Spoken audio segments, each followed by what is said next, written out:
నాన్న నీ గుండె పైన నడక నేర్చుకున్నానని,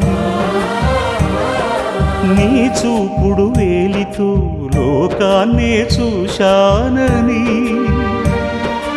నాన్నను పూజిస్తే ఆది దేవుని కది అందునని, అమ్మకు బ్రహ్మకు మధ్యన నాన్నే ఒక నిచ్చెనని తెలియనైతి తండ్రి, ఎరుగనైతి నాన్న. నాన్నంటే నడిచే దేవాలయమని మరచితిని, ఆత్మజ్యోతి చేతుల ఆపివేసుకుంటిని. మరచిపోయి కూడా నన్ను మన్నించొద్దమ్మా.